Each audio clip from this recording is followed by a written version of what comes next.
வணக்கம். கிருஷ்ணகிரி பெங்களூரு தேசிய நெடுஞ்சாலையில் பயணப்பள்ளி அருகே தனியார் ஹோட்டல் மேலாளரை அரிவாளால் வெட்டச் சென்ற வழக்கில் தேடப்பட்ட குற்றவாளி அகர்நிவாஸ் கார் மோதி விபத்துக்குள்ளான சிசிடிவி காட்சிகள் வெளியாகியுள்ளன.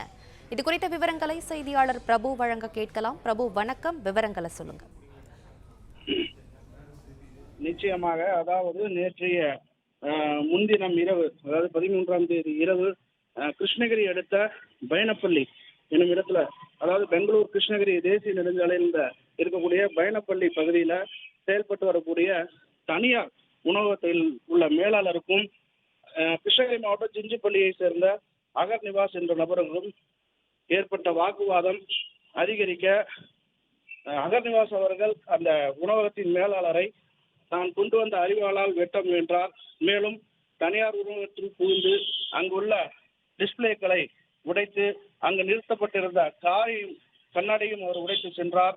இந்த சம்பவம் குறித்து வீடியோ காட்சிகள் வெளியாகி தற்போது பெரும் பரபரப்பை ஏற்படுத்தியுள்ளது.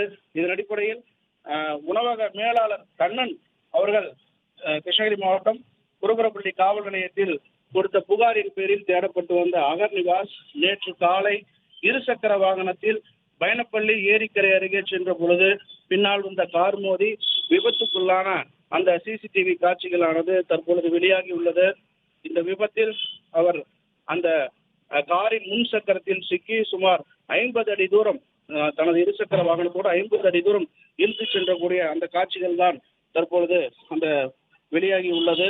இதில் பலத்த காயமடைந்த அவர் எலும்பு முறிவு ஏற்பட்டு அரசு மருத்துவமனையில் சிகிச்சை பெற்று வருகிறார். இந்த நிலையில் தற்பொழுது காவல்துறையினர் அவர் சிகிச்சைக்கு பின்பு கைது நடவடிக்கையானது மேற்கொள்ளப்படும் என தெரிவித்துள்ளனர்.